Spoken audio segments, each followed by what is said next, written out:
Isa pang pinagpalang araw sa bawat po sa atin. Thank God, natapos po ang isang linggo na lumipas. At ngayon po ay Lunes na naman po. Umpisahan po natin sa ating pong pagpapasalamat sa Panginoon at pakikinig ng Kanyang salita. Bagong lahat, kung hindi nyo napanood yung ating pong Sunday gawain, i-replay nyo po. Be holy, a transformed life. Yun po ang ating pinag-usapan.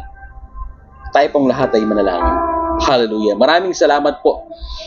Aming Diyos na banal, Diyos na makapangyarihan, Diyos ng pag-ibig. Patuloy kami nagpapasalamat sa natapos ko na isang linggo na punong-puno ng blessings, punong-puno rin po ng challenges, pero mas nangibabaw ang pagsama mo sa aming kalagitnaan. Ang dami po naming natutunan, O Diyos, sa buhay na ito. At ngayon pa lamang, Panginoon, kami po ay lumalapit sa iyo, nagpapakumbaba. Humihiling, Panginoon, na ikaw po ang siyang magbigay sa amin ng kapatawaran sa mga oras po na ito. Forgive us, Lord, for the mistakes, Lord, na nagawa po namin. At sa araw po na ito, Panginoon, kami po ay nagpapakumbaba. Tuloy kami nagpapabago po sa iyo, katulad ng aming pong pinag-usapan kahapon, Panginoon, sa gawain. Dalangin ko na ikaw po ang siyang patuloy na magbago ng aming puso, magbago ng aming pong buhay. At sa topic namin pag-uusapan, pag-usap ka, Panginoon, sa pangalan ni Jesus, ang lahat po ay mag-comment at magsabi ng Amen and Amen. Praise God. Ngayon pong Monday, ang pag-uusapan po natin ay pinamagatan po natin, I want to see. I want to see. Gusto kong makakita.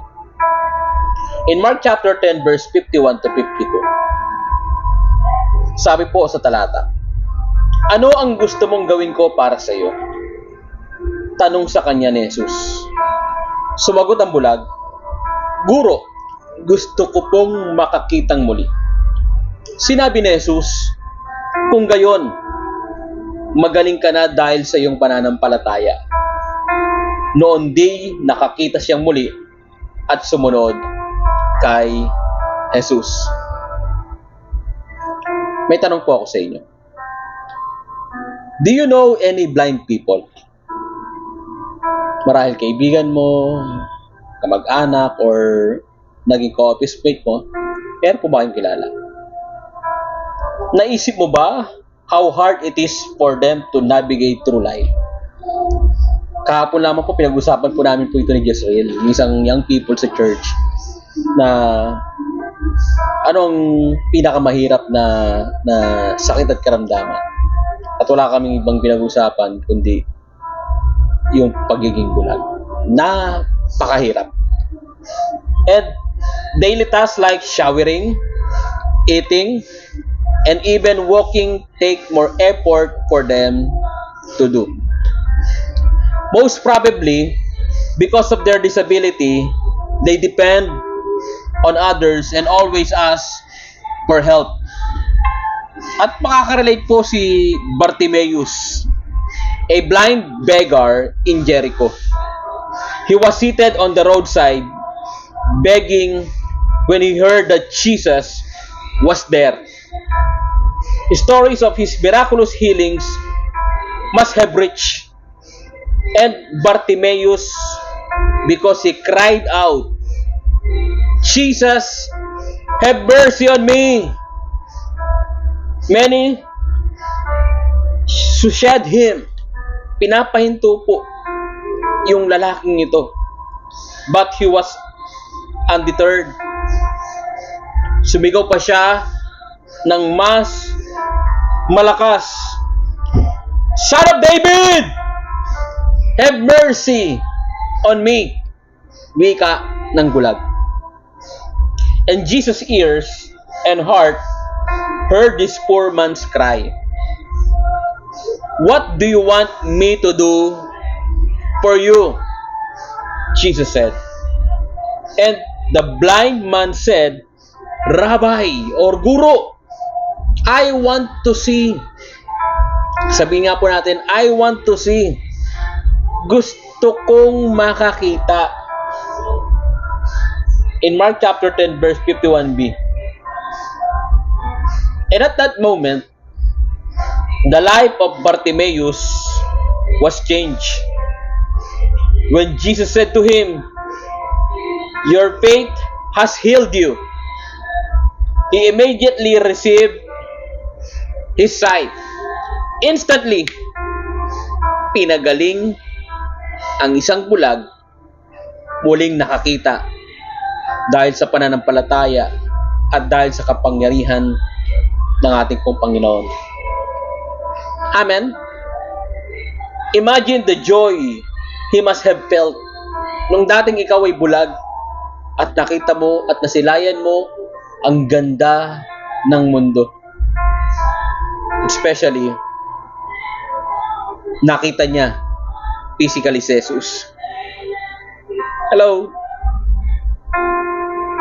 And then, the world has colors and he finally appreciates them. And all of us, at one point, have been in Bartimaeus' shoes. Maybe not blind physically, but spiritually speaking, our hearts could see nothing but darkness, negativity, hopelessness, discouragement, disappointments, failures, and pains and hurts sa buhay po natin. But Jesus came along and brought light to each and every one of us. Like what I preached last Sunday in John chapter 8 verse 12, Jesus declares, "I am the light of the world.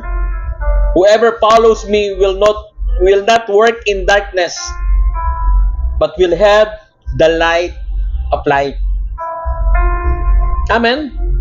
Yung dating madilim na buhay, madilim na nakaraan, at makasalanang mundo, dahil tayo po'y nagkasala, minsan pa laban sa Diyos, ang dami nating pinagdadaanan sa buhay, masalimuot. We are in the dark side, or dark moments po ngayon. Pero sabi ng Panginoon, don't lose hope. The best is yet to come in your life. Ano mang struggle mo, pera man, sakit at karamdaman, o relasyon, o personal mong problema na pinagdadaanan mo, you have an anxiety attack or depression, itong sinasabi ng Panginoon, siya ang tutugon sa matagal mo nang pinapanalangin. Matagal ka na bang struggle? Sabi ng Lord, have faith. I will answer your prayer today. Ang tanong, naniniwala ka ba? Naging sa comment section, sabihin po natin, I believe, I believe, I believe. Ang tanong sa bawat isa, are you struggling because of some dark spots in your life, preventing you from seeing God's goodness clearly? Nakikita mo na lang yung negativity, problems, struggles, and pains. Come to Jesus by faith and tell Him, Lord, I want to see a brighter future in my life and in my family. I want to see a brand new me. Yung bagong nilalang. Katulad po ng topic po natin kahapon. Lord, I want to see more miraculous things na hindi ko pa naranasan sa tanan ng aking buhay. At alam nyo gagawin ng Panginoon, ipaparanas niya sa bawat sa atin ang kanyang dakilang kapangyarihan. Magtiwala ka lang sa ating pong Panginoon. And then, sabi nga ni Jeremy Camp, I will walk by faith even when I cannot see. We must live by faith and not by sight. Tandaan po natin, the best is yet to come in your life, in your family, in your career, in your business, and even in your ministry. May gagawin ang ating pong Panginoon. Let's us all pray. Sabihin po natin, Lord, you are our great healer. Lord, thank you so much. Pinagaling mo si Bartimaeus sa istorya. At alam ko, paggagalingin mo rin po ako, spiritually speaking. Now, I can see your miracles and your answered prayer. And I claim it by faith. May gagawin ka sa buhay ko, maging sa aking pamilya. Salamat po sa pangalan ni Jesus. Ang lahat po ay mag-comment na magsabi ng Amen and Amen. This is our challenge and questions about isa. Do you have faith like Bartimaeus? Are you asking Jesus for something? Not letting what others say discourage you? And wait for Jesus to ask you, what do you want? And then tell Him what your heart wants you to say.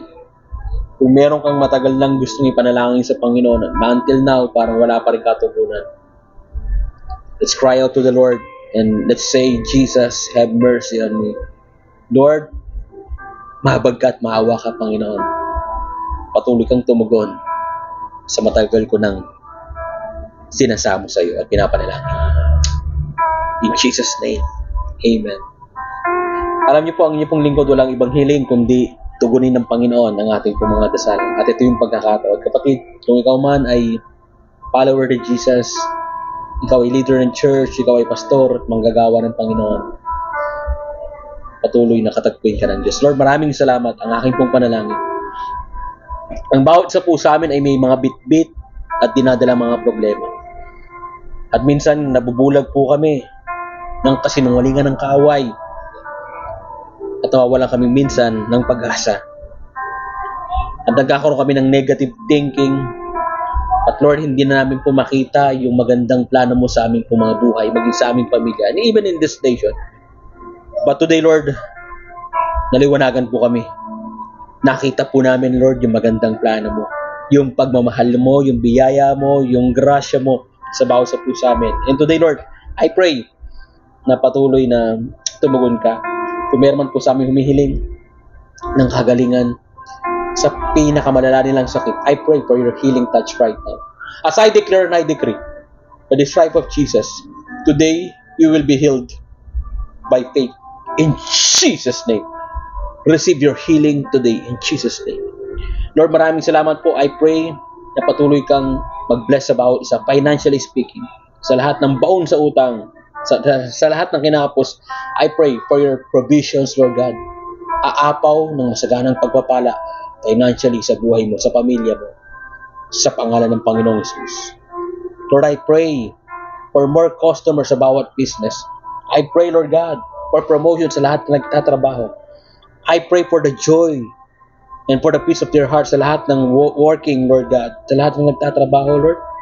Anumang stress po nila sa trabaho, tanggalin mo ito sa pangalan ng Panginoong Jesus. Lord, sa mga magulang po namin nag-aalala, Lord God, sa gastusin, Lord, continue prosper them. Give them peace and joy. Lord, nagpapasalamat po ako sa araw na ito. Dinadalangin ko, Lord, patuloy, Panginoon, na may prayer request po si Sir Louie.